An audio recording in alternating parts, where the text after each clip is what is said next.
मन और शरीर की अति सक्रिय अवस्था, hyper active state of mind and body. Active and passive state of mind, सक्रिय और निष्क्रिय अवस्था।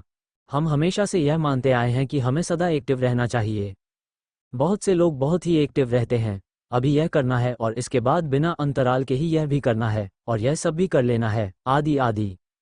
उनकी दिनचर्या शेड्यूल बहुत हेक्टिक होता है, लेकिन उनमें से बहुत से लोगों को ये पता ही नहीं चलता है कि उनका हेक्टिक शेड्यूल और उनकी यह एक्टिवनेस ही धीरे धीरे हाइपर एक्टिवनेस बन जाती है। वे एक्टिव रहते रहते ही एक ऐसे बिंदु पर पहुंच जाते हैं जब वे हाइपर एक्टिव हो जाते हैं। उन्हें ये भी पता नहीं होता है कि उनकी यह हाइपर एक्टिवनेस की अवस्था हो गई है। उन्हें ये भी ज्ञान नहीं होता है कि यह अति सक्रियता की मानसिक और शारीरिक अवस्था उनके व्यक्तित्व की एक नेगेटिव अवस्था होती है। मन और शरीर की असंतुलित और नेगेटिव क्वालिटी की अवस्था से कार्य और अनुभव भी नेगेटिव क्वालिटी के ही होते हैं। एक्टिव रहना अच्छा है, लेकिन हाइपर एक्टिव रहना नेगेटिव रूप ले लेता है। मनुष्य का मन और भौतिक शरीर सूक्ष्म रूप से जुड़ा हुआ होता है। जीवन की सामान्य स्थिति में मन का असर शरीर पर और शरीर का असर मन पर पड़ता है। यदि मन एक सीमा से ज़्यादा सक्रिय होकर हाइपर एक्टिव होगा तो शरीर भी हाइपर एक्टिव हो जाएगा। यदि शरीर एक सीमा से ज़्यादा हाइपर एक्टिव होगा तो मन भी हाइपर एक्टिव हो जाएगा। इन दोनों का परस्पर सूक्ष्म प्रभाव हमें प्रत्यक्ष रूप से समझ में नहीं आता है, पर यह होता है। इसके लक्षण उनके कर्म, व्यवहार और संवेदनशीलता की क्वालिटी में दिखाई देते हैं। शरीर और मन के अति सक्रिय होने के अनेक स्थूल और सूक्ष्म कारण हो सकते हैं। अपनी शारीरिक और मानसिक क्षमताओं को समझें और जानें। अपनी क्षमता से ज़्यादा कार्यों का जिम्मा अपने ऊपर ना लें। शरीर की हाइपर एक्टिवनेस की अवस्था हमारी क्षमता से अधिक शारीरिक श्रम करने से भी हो सकती है। प्रत्येक व्यक्ति के मन की भी एक निश्चित क्षमता होती है, उसका भी ध्यान रखें। यदि श्वसन तंत्र में स्वर के चलने में संतुलन नहीं हो तो शरीर हाइपर एक्टिव हो सकता है। यदि श्वास का बायां स्वर और या दायां स्वर बहुत ज़्यादा समय तक चलता है तो भी शरीर की ऊर्जा का संतुलन बिगड़ जाता है। यदि शरीर में वात, पित्त और कफ के दोषों का असंतुलन होता है तो हाइपर एक्टिवनेस पैदा होती है। यदि आहार की ऊर्जा का संतुलन बिगड़ा हुआ हो तो भी शरीर हाइपर एक्टिव हो सकता है। हाइपर एक्टिवनेस से शरीर में स्ट्रेस के हार्मोन्स बनते हैं और हार्मोनल असंतुलन पैदा होता है।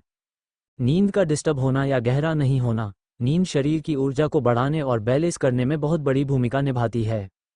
नींद यदि गहरी नहीं होती या अनिद्रा है तो हाइपर एक्टिव की स्थिति बनेगी ही बनेगी। मन की अति सक्रिय अवस्था का मुख्य कारण होता है आपस में प्रतिस्पर्धा करना, अति महत्वाकांक्षी होना। हमारे आसपास वातावरण के अति सक्रियता के वाइब्रेशन से भी हमारा मन प्रभावित होता है और अति सक्रिय होता है। परस्पर व्यवहार में तनाव से भी मन अति सक्रिय होता है। मन में अनावश्यक इच्छाओं का अंबार लगा रहता है तो मन अति सक्रिय होता है।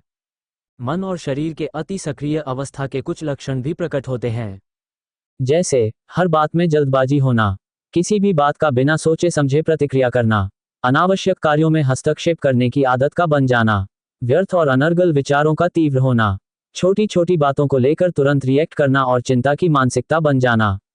किसी विषय पर गहन चिंतन और मनन करना अलग बात होती है, लेकिन यूं ही बिना प्रयोजन के हर बात का अनावश्यक विश्लेषण करना या उसका नेगेटिव पक्ष पर ज्यादा जोर देना यह ओवरथिंकिंग कहलाती है। ये भी हाइपर एक्टिव की निशानी होती है। हाइपर एक्टिव होने के नेट रिजल्ट्स क्या होते हैं? हाइपर एक्टिव होने से रजस गुण अत्यधिक बढ़ जाता है। उसके दुष्परिणाम होते हैं, हाइपर एक्टिव होने से हमारा सिंपैथेटिक सिस्टम बहुत ज़्यादा तीव्रता से एक्टिवेट हो जाता है। उस स्थिति में शरीर और मन लोअर फ्रीक्वेंसी पर काम करने लगते हैं। तब मन और शरीर में अत्यधिक तनाव का दबाव बढ़ जाता है। हाइपर एक्टिवनेस की स्थिति में मानसिक और शारीरिक दोनों प्रकार की अस्थिरता पैदा होगी। जो हाइपर एक्टिव होगा वह दूसरों ठीक तरह से अंडरस्टैंड नहीं कर सकते हैं। उनकी दूसरों को संतुष्ट करने की क्षमता घट जाती है। उनके पारस्परिक संबंधों में तनाव पैदा होगा। किसी भी कार्य में एकाग्रता करने में कठिनाई होगी, कार्यों में दक्षता नहीं होगी। हाइपर एक्टिवनेस की अवस्था से मनुष्य से अन्य भी अनेक नेगेटिव कर्म होने की पृष्ठभूमि बनती है। हाइपर एक्टिवनेस की अवस्था से ऐसे रोग उत्पन्न होने की संभावना भी बहुत ज़्यादा बढ़ जाती है जिनका सीधा संबंध रजस गुण के बढ़ जाने से होता है। रजस गुण के ज़्यादा बढ़ने से इनडायरेक्ट रूप से मन की फ्रीक्वेंसी के संतुलन बिगड़ जाता है। तब निश्चित रूप से हाइपर एक्टिवनेस की अवस्था हो जाती है। आपको शायद यकीन नहीं होगा कि हाइपर एक्टिवनेस की अवस्था के बढ़ने से ही मनुष्य के अंदर अनेक प्रकार की हिंसात्मक भावनाएं पैदा होती हैं। इस हाइपर एक्टिवनेस की नेगेटिव अवस्था से निजात पाने के लिए निराकरण क्या है? बहुत ध्यान से समझें। अपने शरीर और मन की क्षमताओं को ठीक से समझकर अपने कार्य क्षेत्र में अपनी क्षमताओं में ही रहें। यदि निमित्त और समर्पित भाव से कार्य क्षेत्र में कर्म करते हैं तो परमात्मा की भी सूक्ष्म शक्तियां भी मिलती हैं। वह स्थिति अलग होती है, पर फिर भी इसका मतलब यह नहीं कि आप अपनी शरीर और मन की क्षमताओं को ही भूल जाएं। कर्म व्यवहार में हमेशा धैर्य रखें। एक पुरानी कहावत को हमेशा याद रखें कि रोम एक दिन में ही बनकर तैयार नहीं हो गया था। The Rome was not built in a day. इस सृष्टि में विकास का क्रम धीरे धीरे होता है। अपने योग के अनुभवों को बढ़ाएं, अपने ज्ञान की गहरी समझ को भी बढ़ाएं। अपने लक्ष्य की गुणवत्ता भले ही उच्चतम रखें, लेकिन लक्ष्य प्राप्त करने के लिए पुरुषार्थ की प्रक्रिया में प्रतिस्पर्धा या कंपटीशन की भावना बिल्कुल ना रखें। याद रहे, प्रतिस्पर्धा की भावना से हाइपर एक्टिवनेस की स्थिति बहुत ज़्यादा बढ़ती है। इसलिए कंपटीशन की मनोवृत्ति हमारी मानसिक और शारीरिक ऊर्जा को डिप्लीट करती है। संतुलित आहार, व्यायाम, नींद से वात, पित्त और कफ के संतुलन को बनाते हुए अपनी शारीरिक ऊर्जा को सदा संतुलित बनाकर रखें। किसी भी स्थिति या परिस्थिति में अपने मन में सदा पॉजिटिव एटीट्यूड रखें। कभी कभी दूसरे लोगों को अपनी जगह पर रखकर देखें, कभी स्वयं खुद को भी दूसरे लोगों की जगह रखकर देखें। इससे लोगों को देखने और समझने का आपका पर्सपेक्टिव बदलकर ठीक हो जाएगा और आप दूसरे लोगों को बेहतर तरीके से समझ पाएंगे और उनके बारे में सहज रह पाएंगे। ईश्वरीय शक्ति में दृढ़ आस्था और निमित्त की मानसिक और भावनात्मक अवधारणा हमारी सक्रियता को दिव्य बना देती है। ये याद रखें कि यह विश्व रंगमंच है। यहाँ आपका जो पार्ट है इसे सिर्फ एक सहयोग माने, इसे सिर्फ ईश्वर का उपहार माने, इन्हें अपना ना माने।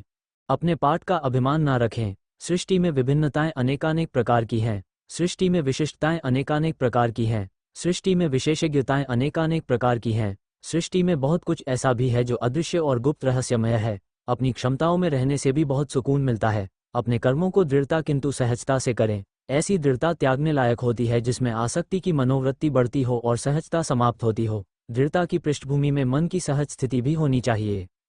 एक्टिव या इनएक्टिव अवस्थाएं। तीसरी होती है लेजीनेस की अवस्था। हाइपर एक्टिव होना एक चौथी अवस्था है। यहाँ हमारा तात्पर्य हाइपर एक्टिवनेस की स्थिति से बचने का है और एक्टिव रहने की श्रेष्ठ स्थिति को बनाने के लिए प्रेरित करना है। योगीजन और देवताएं भी सक्रिय होते हैं, लेकिन उनकी सक्रियता में एक स्थिरता, सहजता, सौम्यता, शांति और दिव्यता होती है।